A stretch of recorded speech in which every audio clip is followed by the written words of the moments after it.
I have this guy I know named Jason I used to work with.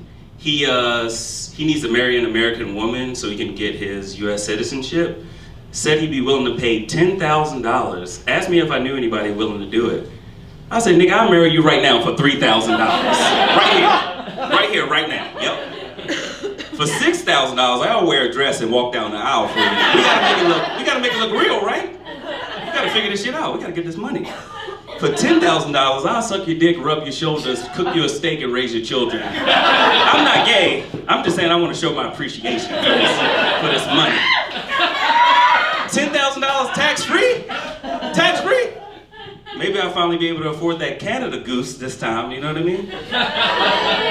My girlfriend always loves to remind me that, oh, Canada Gooses are made in China now, and it's not even made in Canada. I still want it. I want to feel that patch. I want to join the Canada Goose Arctic program. God damn it. But he got married, and I wanted to call him secretly and say, so you just gonna marry that bitch and ruin the life we could have had together? I hope she get on your nerves. We could have moved in together. You know how expensive rent is out here, dog.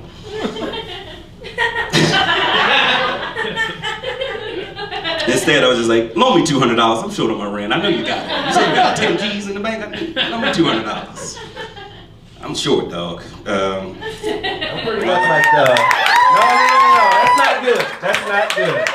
I'm pretty much the equivalent of an emotional support dog when it comes to relationships. The little dog with the jacket, that's all I can offer. You know what I mean? You want money and a provider? I can't do that, but I can give you moral support in all your endeavors. I can fuck you doggy style.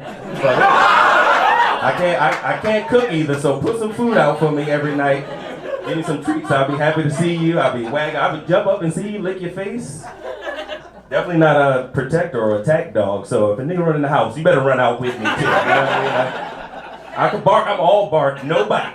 So you better run with me. You better keep a tight leash on me too, because if not, I'm gonna be smelling the other bitch's ass as soon as I get a chance.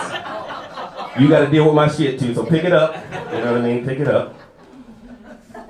It's pretty humbling though, realizing where you are in relationships, because I was horrible as a young kid. I was just like, I can't keep all this dick to myself, you know what I mean? I gotta give it out. I was like, Oprah, you get some dick, you get some dick.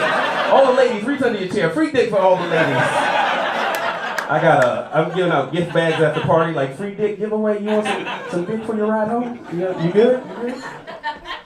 And I don't know why I was so frantic about it. It's not like I'm great at it. I'm 1 inch below average, you know what I mean? So, I had a rude awakening recently when I realized I may be too old for the college bars I used to frequent back in Maryland. Yeah, I probably should have realized this about 5 years ago, but it all dawned on me when I was having a conversation, or socializing at these bars, and the girl said, "What college do you go to?" And me not thinking, I'm like, "Oh, I graduated a while ago." She stopped abruptly, like, "Wait, how old are you?" Me not thinking, I told her 30, but she reacted with such disgust. And I thought she misheard me. I said, "Excuse me," I said 30, not I have herpes. 30, not herpes. I know it's loud. Did you hear me? She said, "No, I heard you. Like, do you have kids? Are you married? Like, do you own a home? Like, shouldn't you be there?" It's like, come on, weren't you born in like 1999? Shouldn't you be a little more progressive than that? You don't have to get married in your 30s nowadays. I'm out pursuing a dream, I tried to tell her. Like, I'm doing comedy, and so I tried to show her my Instagram and my YouTube, because you gotta build a following and all that shit. But when she saw my follower count, she reacted like she saw a small penis or something like that. She's like, "Is this all you got?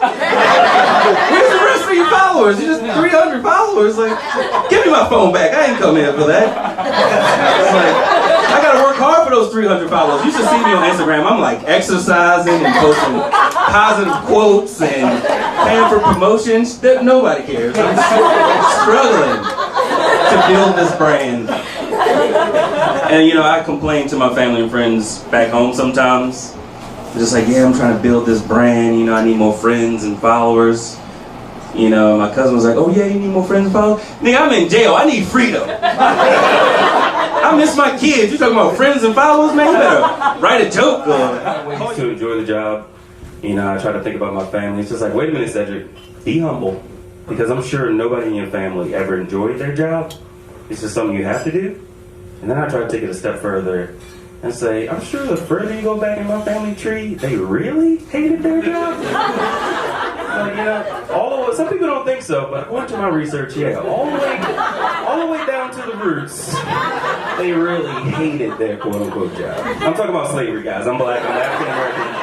Talking about slavery. Like I can hear my ancestors talk to me now. I try to put things into perspective when I have a tough day at work. It's like, oh, you had a tough day at work? Oh, but you can clock out? You get paid hundreds of dollars to just bring food and drinks to people. And you chose this? You can leave whenever you want? Or even in politics, like, oh, you hate your president? Oh, but you can vote? And it counts as one whole vote. Yeah, one whole vote. You don't have to take a test or anything, and you safely vote. Safely protest.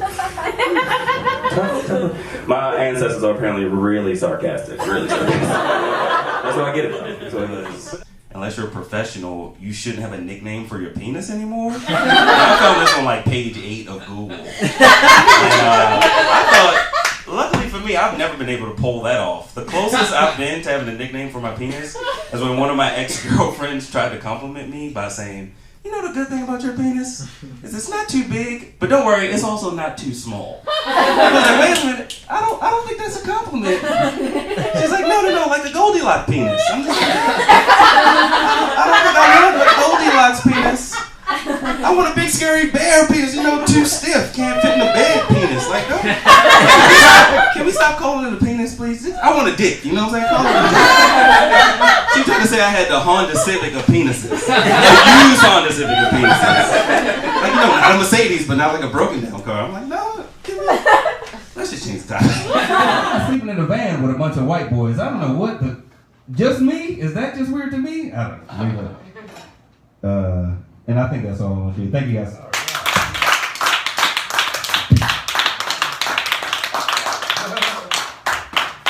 Cedrick Holloway, everybody. When he came in, he was like, I'm not going to bother y'all at all. And then he fucked y'all the whole time. Yeah, like a used car salesman. Like, yeah, it worked. It got 200,000 miles on it, but I just put a new transmission in it. It's good.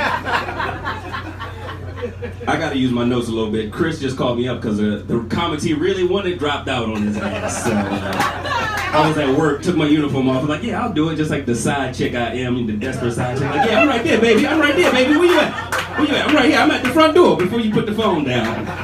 Yeah, I'm right there, baby. What you need? I got you. I'll leave right after. Chris do hair too on the city. Spent a couple years in there, and whenever I told my New York City friends that I'm moving to LA, they always just shitted on LA. They're like, why you want to move to LA? LA's fake, it's weird. Why you want to move out there? I'm like, I've been in Baltimore and New York my whole life. I need some people nice to me. I think I'm getting PTSD or something like that. New York, LA, to me, LA is just like, it's like fake boobs. Like, it might be fake, but if it's done right, it's still nice. It feels good. It feels great. New York is just like a dick, just straight ahead, or it's just like shitty, and it's just nothing you can do about it. It's just straight. New York's like those real friends who want to tell you the truth all the time. Lie to me. I love LA. Lie to me, please. I'm in La La Land. That's what it's for. I know where I'm at. It's Hollywood.